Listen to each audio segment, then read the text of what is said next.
So here we are at the O2, everyone. Yay! There's more people than that, honestly. It's a momentous event at the O2, and I'm chatting right here with Mark, CEO of Challenger Acquisitions. Mark, thanks for coming along. Great to be here, sir. Now we're doing something, a bit of an experiment, something a bit different. So we've got some guys here. Out in the audience, we have your loyal fans, your shareholders. Right here, I've got three guys who don't follow you on Vox Markets app.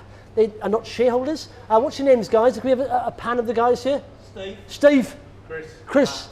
See, real names, no messing around. Steve, Chris, Matt. Yeah?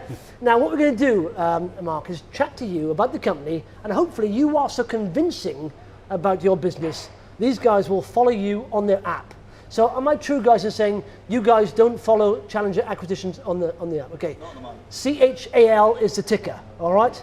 So first and foremost, Mark, let's have, say, a 1 minute pitch to the guys there, but obviously facing the camera, about Challenger Acquisitions. What are you all about? No pressure at all. No pressure at all. You're three guys you have to convince. Go. Go for it. Challenger Acquisitions. We're a publicly listed company trading on the main board. If you think of the London Eye, that's what we do. We bought an engineering company in the Netherlands called Starneth. The CEO of that was the project manager for the London Eye. So we've got the guy that designed the wheel and the driving control system for the London Eye. We've got all that technical expertise in our company, and what we want to do is help other developers build other London Eyes throughout the world. So that's the main part of our business. The second part of our business is we own equity. We'd like to own equity stakes in multiple giant observation wheels in the world. Currently today we only own one stake, and that's in the New York wheel. We have a $3 million US investment in the New York wheel, which we think is going to pay dividends over the long term. That's Challenger Acquisitions. Yeah, good pitch, everyone, yeah? Yes. Be more enthusiastic if you want, it's up to you. Now, I like it. I like the business, Mark, you know, because like I say, when the London Eye came along, apparently when it came along, it was temporary, but people loved it so much, queues around the block, non-stop. They said, this is going to be like in fact, the O2 apparently was going to be temporary when it first was built. But it was so popular, people said, let's make it a permanent fixture. And now they're copying London all around the world. And New York, typical Americans, you're not American, are you? No, Canadian. They're making it bigger and better, aren't they? But you're involved with that. And so you are basically the guys, the go-to guys in what's called the giant observation wheels, aren't you? That's correct. There's only 4 of them operating in the world, and 2 of them are under construction, so 6 in total. Our Starneth team, they've been actively involved with 4 of the 6 in the world. So they're the go-to guys for giant observation wheels in the world. And I assume most of you guys have been and stood next to the London Eye. There's always a queue there, isn't it? Yes. Now, you imagine owning a business like that. There's always a queue, you know? That's a good business. And it's, like I said, it's so popular, they are copying this model around the world. These are the go-to guys who can do that for you, all right? So, let's have some questions. Let's go to the audience if we can. Are there any questions out there in the audience there we can get from Mark here of Challenger Acquisitions? Anyone? Put your hand up. Zach at the back. Zach was looking at his phone then. Pay attention, Zach. I'm too mean to go on the wheel. Is the price going to go down? You can't judge that. I don't know if you heard that. Zach said, he's too mean to go on the wheel. Are the prices going to go down? No, but hang on. You are an anomaly. You know, there are lots of people queuing up there who will pay the money, you know, so... Yeah, an anomaly. So listen, you can't say, can you have a discounted rate for the Zacks of the world? You know, you can't have a badge or ticket to get on free. No, but you've got great pricing power, that's what I was trying to say. Yeah. So is it a change in pricing plan? I mean, you're not involved with the pricing aspect, are you, of New York? Do we know the figures? For example, we can see the queues. Do we know the amount of people that go on these wheels or the proposed revenue? And in fact, a good question I had from upstairs was, where will you be, hopefully, in 5 years' time? Yeah, so onto your pricing question.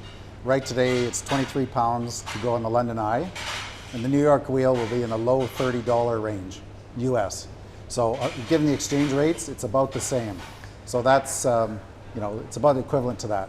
But it's really, it's competitive with the other attractions in the area. So, the London Eye is priced based on packaging that they do, and the New York wheel and other giant observation wheels, they'll all be priced relative to other attractions in that city. So it's approximately the same, but again, it just has to be competitive with the other attractions. What do you mean wait, Zach? You're there already. And so fly to New York, cost you 500 quid, and get a cheaper fare on the New York wheel. So cool. Any other questions at all? Yeah, Jakarta, you've got a wheel that you're looking at in Jakarta in Indonesia. What's happening with that? Because I understand we're waiting for funding or something. Yeah, that's correct. We've signed a contract. The developer secured the land. He's got his funding organized. He's getting his banking arrangements set up so that ultimately we can draw down and start that project. It's taking him longer than we would like. We'd like to get that project up off the ground. The sooner that can happen, the better. Because I think as soon as we do one project and start one project, that shows the revenue model with StarNet, what they're doing in terms of design, engineering, project management. That'll transform the company and drive revenues and cash flow into the public company. So we can't wait. That can't happen soon enough for us. Our shareholders have been patient, and the sooner that happens, the better. In the meantime, what we're doing is we're just trying to work on other projects in the pipeline. So we've got a pipeline of about 25 different projects, and Jakarta is the first one we believe that'll come out. Do you know what? I just think, you know, it's very interesting. It's one of those things that you see, and it's almost like it's a no-brainer. You know, when you see that on the London skyline, you can imagine every other mayor or tourist, you know, industry in every other city thinking, what the heck is that? We want one of those, you know? And I just think it's going to get done. But like you said, it takes a long time to get going. But genuinely, are you one of the only guys in this kind of space? Are you, because you are sort of pioneers, but is there competition from anywhere else a lot? No, it's a very unique. I mean, because our guys they've been involved with 4 of the 6, there currently is no competition, but it's a very niche market. These projects are complex, time-consuming. You have to get all the political elements lined up, the funding, the environmental issues. You've got to secure the right site. All these factors have to come into play. That's typically a 2 to 5 year process. And then once those are in play, you have to have the funding available. Then it's a 2 to 3 year build. And then you get a fantastic project like the London Eye. We believe the New York Wheel will be very similar in terms of returns to the London Eye, but it does take a long time to get them started. It is a long construction period, but then these wheels are being designed to last 40, 50, 60 years. So that's part of the reason why we want to have at least a strategic small equity stake in some, if not most, of these wheels. Then we've got that nice annuity, you know, for decades to come. So that's a major reason why we're looking at these wheels. Yeah, that's what Warren Buffett would call a moat, you know? It's like a barrier to entry for most people trying to challenge you. You have to have that niche, and it's a long time to get it going, so that's quite good. Okay, Mark, listen, we're going to have, I haven't told you about this, but I want, you've done it on the podcast, 3 reasons why these guys should put you on the Vox Markets watch list. So go for it. Again, no pressure. It's a good thing we practice this. 3 reasons. Number 1, we've got the technical team in StarNet. They're the go-to guys in the world. We believe they're the only ones in the world that can do this currently. So we've got the guys, the Dutch engineering team, to do this. Number 2, we've got a pipeline of 25 prospective projects. They're all at different stages in this. Jakarta, we believe, will be the first one that comes out. We are working on more of them, but there is a nice pipeline of 25 of those projects. They're all 100 million plus type projects that ultimately will flow through the public company. The third reason is, longer term, we want that portfolio of equity stakes. So we already have one in the New York Wheel.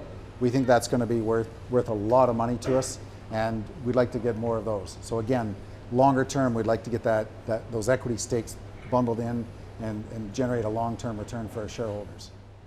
Those are the 3 main reasons. Cool. So we got your pipeline of jobs there. Hopefully, you are in a very niche field. You know, yourself as well as a stakeholder in the company, you've taken quite a bit of equity. And like I said, you know, it's a business there we can see working around the world. And if you're involved in every one of these, you know, it's going to be a good business. So let's go to the guys over here. I don't know if we get a shot of these guys again. So Steve, Chris, Matt. Steve, Chris, Matt. You weren't following Challenger acquisitions on Vox Markets app. Steve, what do you think? Give it a go. Is that a follow? I'd have a few more questions to ask. Go on, ask a question. Ask a question. Off the top of my head, I can't think of it. Right, well, just hit follow, yeah? So, Nick. Yeah, I'd like to look at the financing and you know, the income streams, potential income streams, which must be massive. Yeah. What's the investment for each project? You know, if you're looking at 25 projects, what capital investment do you need for each one? But that's why you learn by putting them on the watch list. Exactly. you will get that information. I mean, just hit follow, you'll get financial results. So is it a follow, yes or no? Definitely. Yeah, cool. So 2 out of 3 is not bad. We've got the majority there. Matt. What cash position have you got currently? Always go to the cash position. I'm sorry, and also what news flow in the next few months might we expect? The news flow, obviously, Well, 25 projects is Potentially. massive. And In the next 6 months. we're committing to one project each year. These are major projects. So that's we're saying we'll pull one major project out of that pipeline of 25 each year. This is my. No, exactly. This is my take on it. Okay, this is my take on it. It's a unique business, right, in a very niche field. Now that in itself is an opportunity. You know, financially you don't know. Business is risky by nature. Business is risky. But if these guys pull this off, you know, and they are the guys who do it, it could be huge. You know, and I'm thinking, you know, it's going to be worth a follow. Sure. And it is a long-term play. I mean, I've bought a lot of stock in the last few months. It's a long-term play. It'll be a growth story for the first 4 or 5 years. Then after that, once the returns come from the equity stakes, then it becomes more of a dividend type play. So longer term, I want to have dividends for my family. How much do you hold? I own 1 million shares today of the 16 million outstanding. And Cool. I've got permission from my boss at home to load up a bit more. So. Mark, you do not have to sell them anymore. They got 3 followers right there.